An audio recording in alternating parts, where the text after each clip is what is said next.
YouTube Nation, what it do? Welcome back on this Tuesday, this rainy Tuesday. I hope everybody enjoyed the last few videos I put up about the small world, but I just want to let people understand and see that this is a small world that we live in, and you just never know who you're going to run across, so it's always good to stay respectful. It's just good to stay respectful, period, man. You give, you receive, but sometimes you're going to always get somebody who just go against that and push your buttons and have you like, you know, you want to get in that ass sometimes, you know what I mean? We got to try to avoid that type of shit, especially for all of us that's been in prison, that got numbers and shit, and you got strikes against us and all that. We know we got to think. We can't just react the way we used to, even though we want to, but we can't, because there's always some repercussions, and repercussions is worse than our actions right now. We just thinking like, okay, I'm finna get off in this nigga ass. Fuck that. But then you be like, damn, was that shit worth it? I'm sitting up in here now. I'm facing this because I fucked this nigga up. It wasn't even worth it. Sometimes we got to learn to just say, I'm cool, man. I'm not even finna go there, because it's, like I said, it's all about chess, bro. Playing a game of chess. Life is like chess, bro. You got to know how to map and move accordingly, a couple steps ahead of the game. You see a situation coming, by all means, try to avoid that, man. Just try to avoid that. That way you won't be put in a situation to feel like I should have fucked that nigga out, right? You got to think about that shit ahead of time. So before you even get down that lane right there, try to just like, man, wait a minute, man. You know what? I'm going to have myself back in prison, or you got to think, homie. Man, never stop thinking. Fuck that. And stay away from them people who say, I don't give a fuck. When you're around people who say don't give a fuck, that lets you know, like, I got to bounce, because I give a fuck. And I don't need Joe don't give a fuck to fuck up my give a fuck. Y'all feel me? So let's go with it. So, all right, today, y'all, first of all, for everybody who first time tuning in, please like, share, subscribe if you haven't done so already, and share this content. Share this content to anybody who think like this type of content. Any young cats out there who trying to gang bang, you know they ain't got it in them. You know, we all know them type of people. Like, bro, he ain't got it in him, man. She ain't got it. I don't want her to go down that page. She ain't cut from that cloth. She don't get fucked up. Man, try to prevent them for sure, man, because a lot of us watch people, young kids, and people come up, and we know they ain't really cut from the cloth. They ain't made to go be tested through the fires of gang banging, the real lures, the real danger of gang culture. They ain't ready for that shit, and you know they ain't ready for that shit. So you know somebody like that, man, share this type of shit and try to prevent them from going down that page, that line for sure, because you know, man, they, come on. You know, you got kids, you got sons, you got nieces and nephews, grandkids. You know, like, he ain't got it in him, man. He ain't cut right to be no Crip. He ain't cut right to be no blood.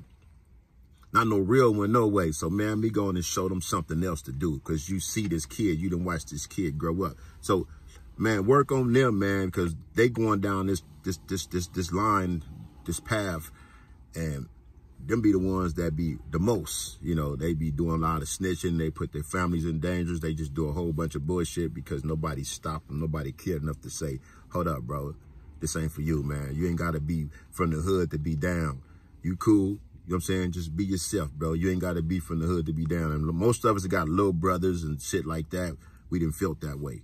But anyway, let me get into this story. So what's out here? I'm out here in the rain. Y'all see I got the vest on. This work day. It's time to get it in. It don't stop with me. I just stay on my grind. When I can, I'm going to throw a video in between. The video last night, the one that just dropped, Small World Part 2, I had actually dropped that yesterday. But it took forever, YouTube, to load my shit up. That shit was loading up all day yesterday, and I came home from work early this morning. I was like, fuck it. I just stopped it and loaded it again. So that's why I come on this day Monday, but it dropped on the Tuesday. So this right here, this is Tuesday. I'm in the rain. I'm finna tell y'all the story. So being that I'm in the rain, what this weather reminds me of, all right, it's real gloomy. And, you know, this is a norm in certain places. And for all those who've been to Crescent City, y'all know what I mean. Crescent City is where Pelican Bay State Prison is at. And it's always gloomy like this up there. It's just like, I don't know, I very seldom saw the sun when I was in Pelican Bay. It came out sometime, but I can't recall. I don't recall no hot days in Pelican Bay like I've been in other prisons. It's always gloomy like how this shit look out here. You know what I mean? Always. And that's why when you see a lot of them riots on the news and they show the one riot they always show where the blacks getting fucked off, it's gloomy as fuck. You see cats out there with the yellow rain jackets and shit because they gave you them up there. But now let me tell y'all about, like I was telling y'all about Calipat, tell y'all about talking about prison structures, like me and Spark talked about, where places that had some of the hardest structures for us cripping. I always said Calipat and Pelican Bay.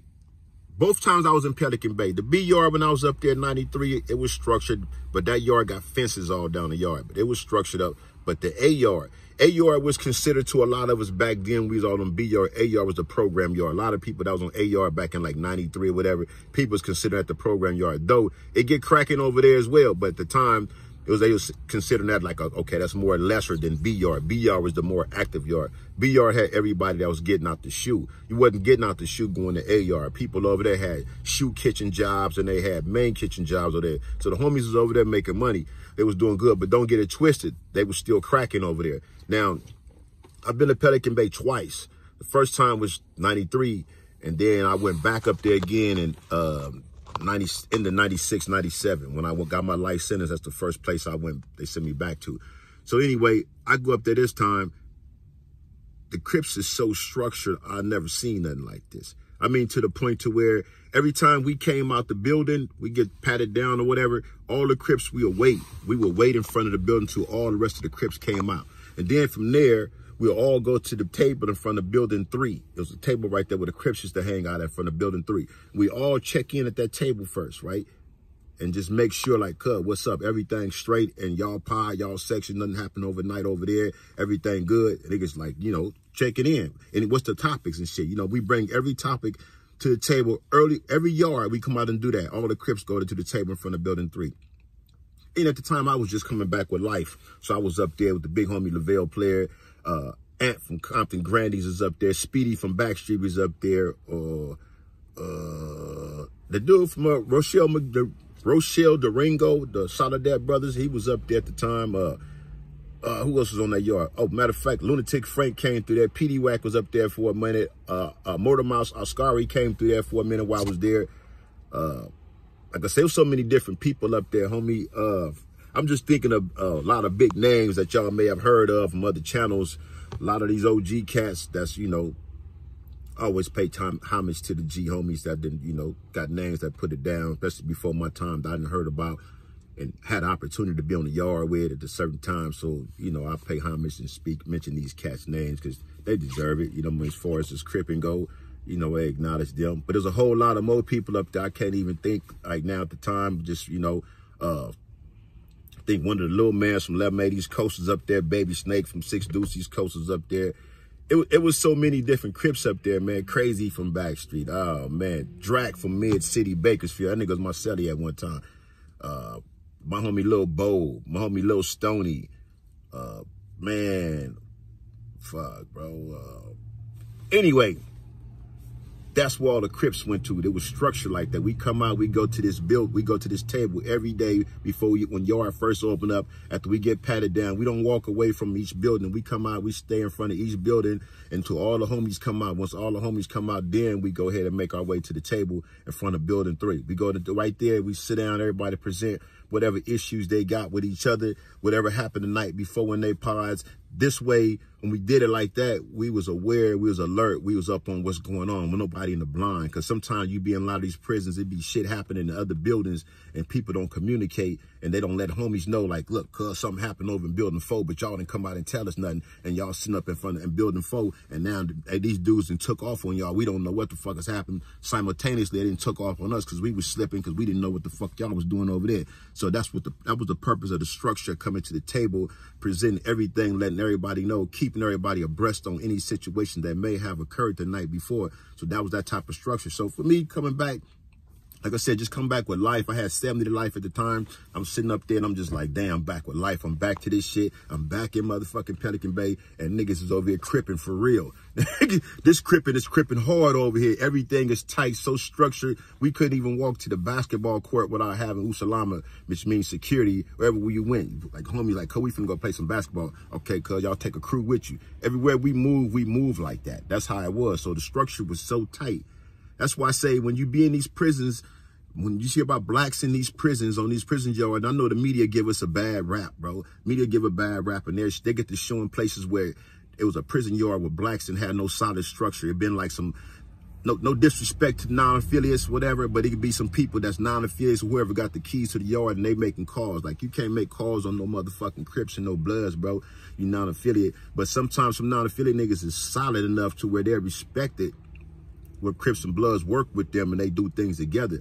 However, whenever you're in a prison where it's a lot of Crips and the Crips got a tight structure and the Damus got a tight structure, the yard is going to be different. Everything is going to be different because you're tight. And that's one thing about it. Other races, when they see the blacks be having they shit together, we be tight, they know it's a whole different animal going on right here. They know to attack them places where we be weak. We don't be together and shit like that. That's how it always happened like that. So in this particular time, when I'm talking about Pelican Bay with this tight structure that the Crips had, we got into it with the skinheads. I told y'all about that story with the homie Lil Demon and Do-Rock from Insane, how they took off on the skinheads in a rotunda one morning and Building 3 after breakfast.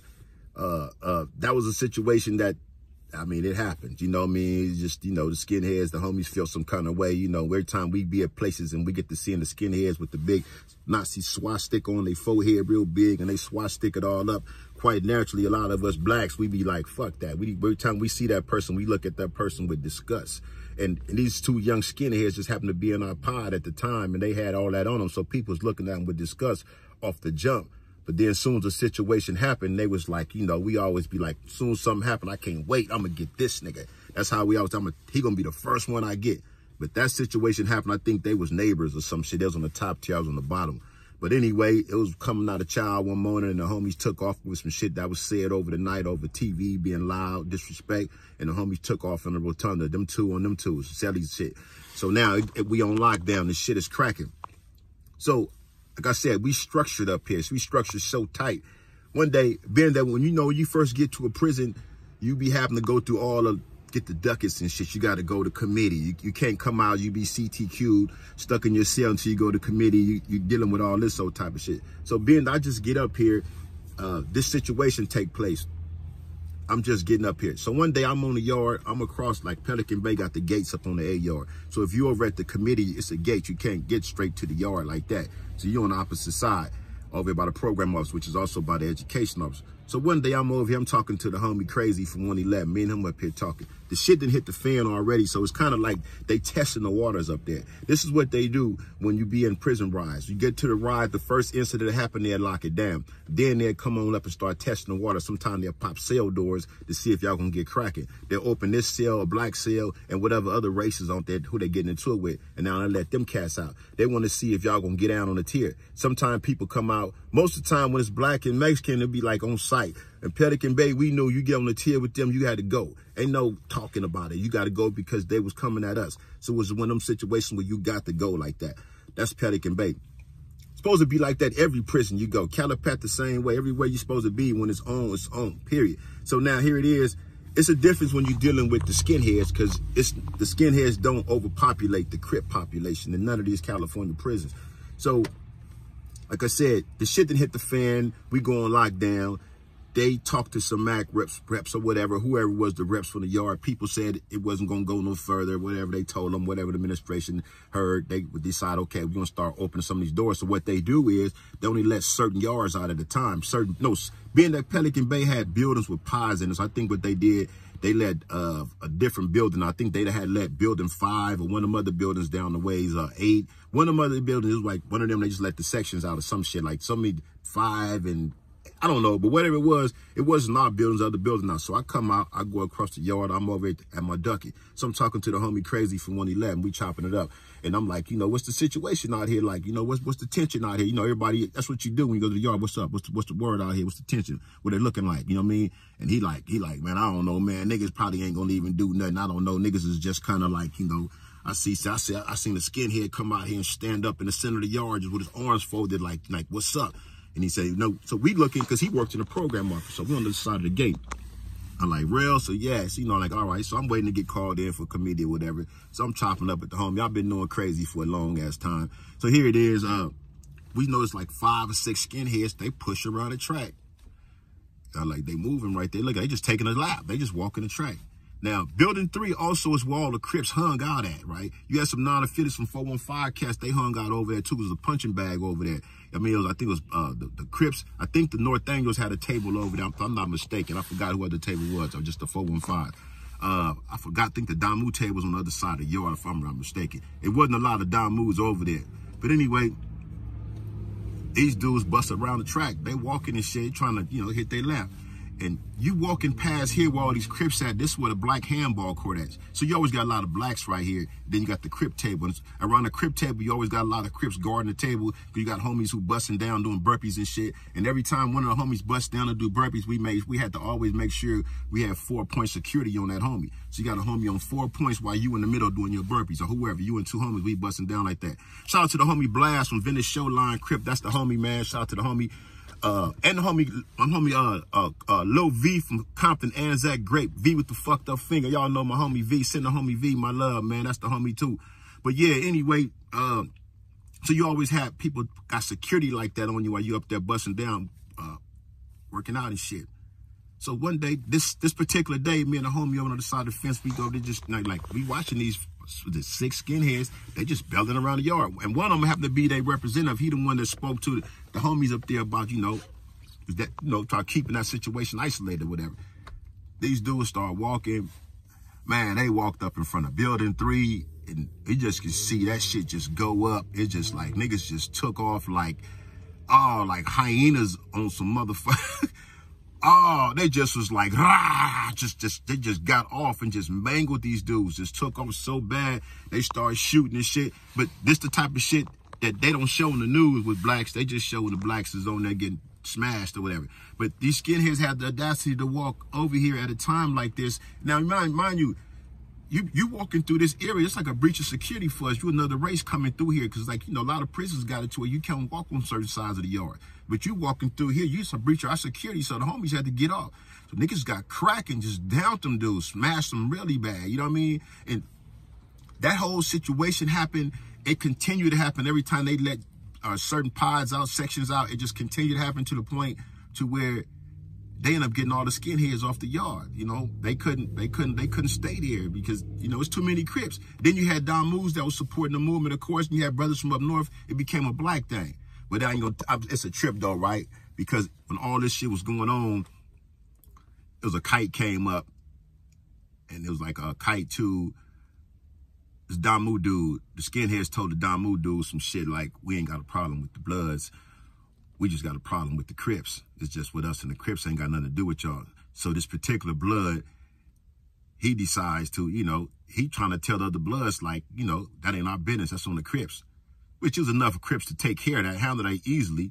But still, you black, man. You don't never do that. You know what I'm saying? You come to shit like that and they come to race shit like that. You don't never do that. You always got to stick with your race and shit like that. But the Blood dude, he tried to go back and tell some more Bloods like, it was going to be cool. Shout out to the homie Juba and Pole One from 59 Brim, San Diego. Them the homies. My nigga Radical from Lincoln Park. Hey, man, them niggas wasn't having that. But you know what I'm saying? As soon as they heard about that, they was on this nigga like, nigga, we don't do that. Them Blood niggas wasn't having that. But this is what happens. People will try that shit in situations like that. And you get some dudes who be passive that go along with him like, okay, they ain't got nothing to do with us. It got something to do with the Crips. No, it ain't like that, bro. It's like, nigga, this is a racial thing. The fact that this dude even entertained that was like trying to go and thinking that the other Don Moose was going to go along with it was foolishness. Juba and them wasn't having that. My nigga Juba from 59 Brim. His celly was Pole One from 59 Brim. Them the homies. For sure. But anyway, y'all, I'm out here in this rain. Let me get to it. It is a work day. So you see, I got the vest on. But I'm always representing the brand. Tap in. Always share this content. I appreciate y'all, man. Thank all y'all for watching, man. Much respect to all y'all. I'm going to keep bringing the content the way it's supposed to be brought. Peace.